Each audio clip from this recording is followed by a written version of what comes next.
Lane 1 is a go. Repeat, lane 1 is a go.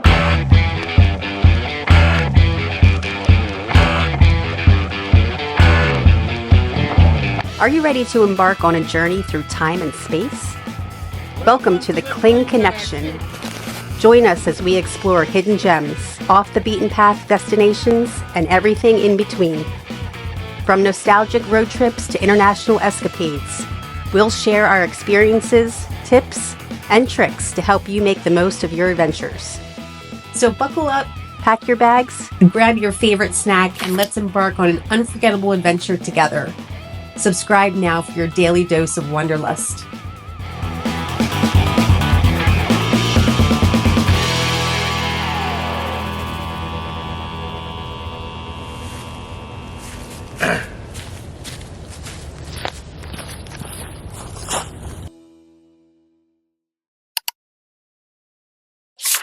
Hey Kling Connection followers, today we're going to be at the Kennedy Space Center just outside Orlando, Florida.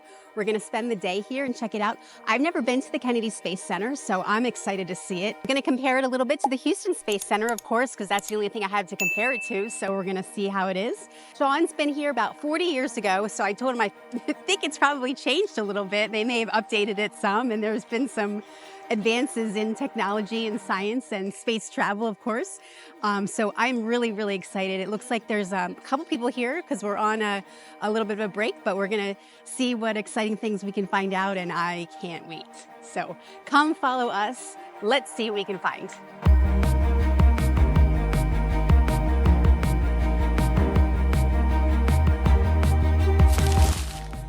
Welcome to the Kennedy Space Center. It's really cool in here. Look at all the old rockets. There's a legend of heroes.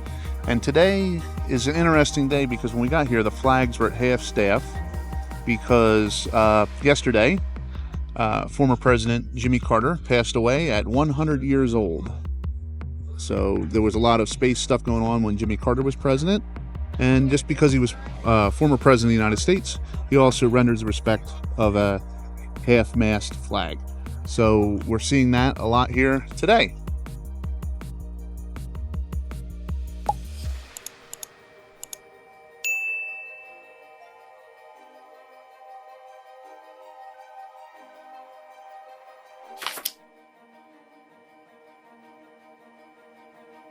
Cape Canaveral has been the launch site for many groundbreaking missions, including the first American in space, Alan Shepard, the first humans to orbit the moon, Apollo 8, and the first humans to walk on the moon, Apollo 11. We now got into this museum. This is cool. It's a lot like when we visited Houston last year. There's so much interactive stuff, and there's lots of kids here. Lots and lots. Let's check this place out. There's some huge rockets on the ceiling. This is really cool. I mean, Houston was a little bit bigger, but we haven't even got to the second story up top where there's all sorts of interactive things going on up there. Looks like there's quite a line for this. I don't know what that's all about though. They have a virtual reality space shuttle here. I guess you go in and you put like a VFX headset on, and there's a line of people that are going to go into it here. A lot of young kids here checking it out. That was really neat. They didn't have that in Houston that I remember. I shouldn't really compare it to Houston, but yeah, it's pretty cool. There's quite the line in here too. It looks like this is some sort of interactive deep space habitat where they check out the inside of the shuttle. And the line for this is really crazy. We came at a really weird day where it's really full. I think maybe because it's a holiday weekend or something along that line, but a lot of people here. Oh, look at this spacesuit. This is really cool. This is a new spacesuit here. SpaceX, Elon Musk. This is what his people wear. SpaceX. Sometimes from our house, we can see these rockets take off, even though we're on the other side of the state. and it's really cool to see them. You don't actually see the rocket, you see more of the trail of the rocket when it takes off. And here is a Boeing capsule that comes in.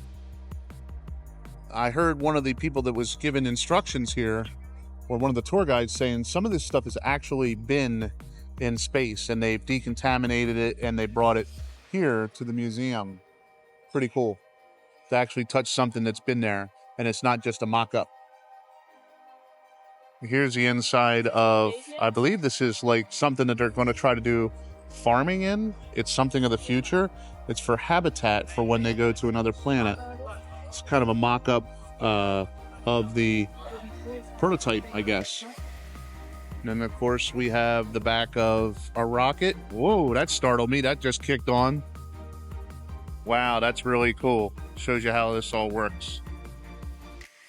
Looks like we are going to be heading off to a journey to Mars. They say that this is where Elon Musk is trying to get us, as well as NASA and Jeff Bezos's group. Let's head in. I'm just loving all of these interactive exhibits, and the people are just having a blast. Everyone's like looking around and enjoying themselves. And there's so much to see and do. I love it.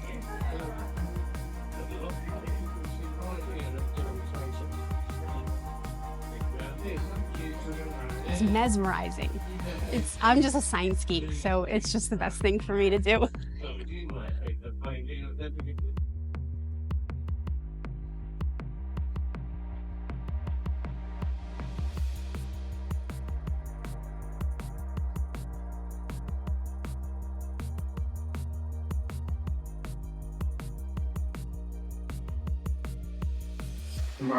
So this whole exhibit here is dedicated just to the exploration of Mars and what we've found out and what we're trying to find out and where the exploration of Mars is going. So exciting to see like where we might be, you know, in the next 10, 20, 50 years. This is a pretty cool, the Mars lander, the insight to the Mars lander.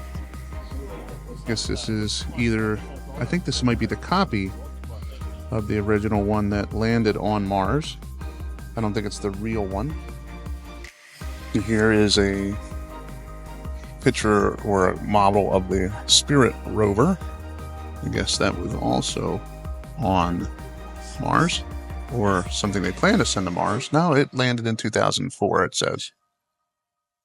Here is the sample of the space exploration vehicle that they plan to send to Mars when they have people in it. And I guess they ride in the back.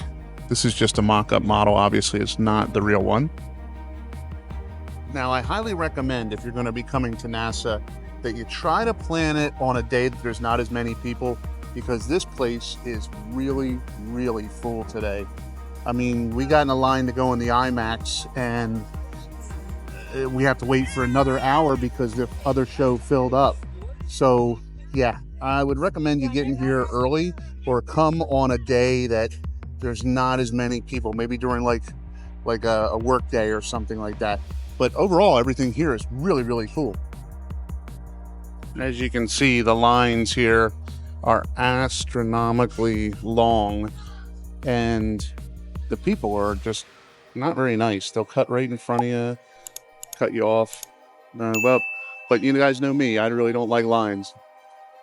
So we just arrived inside the Atlantis interactive show, so we're gonna watch this. It's pretty crowded today, but that's okay. We waited a little bit to come inside. Looks like they're gonna tell us a little bit about the Atlantis exploration and the shuttle, and we're gonna watch it now. This came out of the Atlantis video part of the exhibit, like where they do the show, and then you come out and they actually had the Atlantis shuttle, and it's incredible. Like, I got goosebumps. You walk out and they have it on display here. The 30 years Atlantis mission was running here at NASA, and they said they did like 26 different missions altogether or something like that. But it's just it was incredible the way that the curtain went up and the shuttle was right there. It was so cool.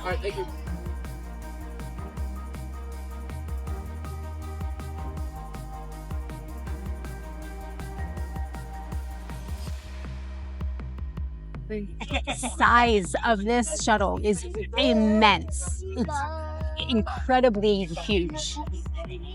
And the fact that you can see it like wide open and the inside, it's surreal.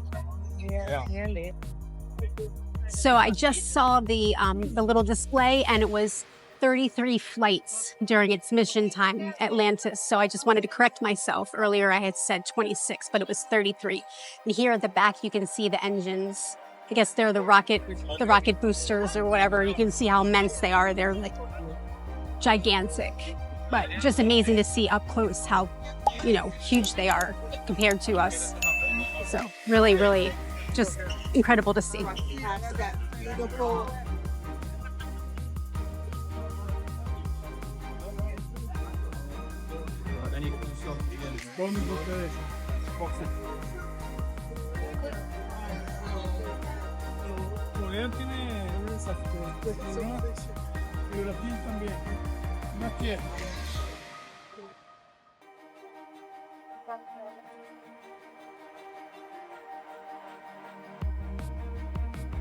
We just wrapped up the internal, this stupid thing keeps walking. We just wrapped up the internal part where we went and checked out Space Shuttle, which was really, really cool. And now we are going to grab a cup of joe, maybe get a little snack, and see what's left to go on around here. It's really worth the adventure. Again, be cognizant of the time of year you come, but it's definitely a good educational experience for the kids. And if you're into space exploration or history or what have you.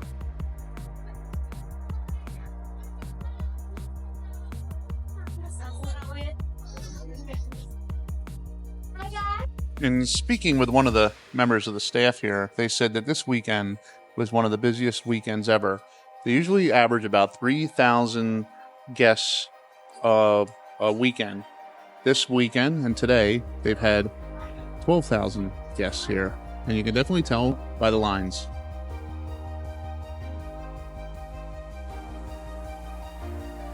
If a ship of aliens came across this object floating in space, what would they think? From the big mirror, they might guess it was a telescope, built by a curious species for taking pictures of the universe. But they couldn't know that it took 10,000 people from 14 countries 20 years to build it. Or that it was designed to look for the beginning of time and space. Until it started looking for them. Well, that about wraps up our trip to the Kennedy Space Center.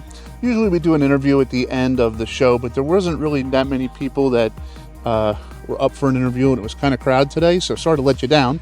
But if you liked what you saw, make sure to like, share, and subscribe, and click that notification bell so you never miss another Kling Connection episode. Thanks for watching, and we'll see you next time.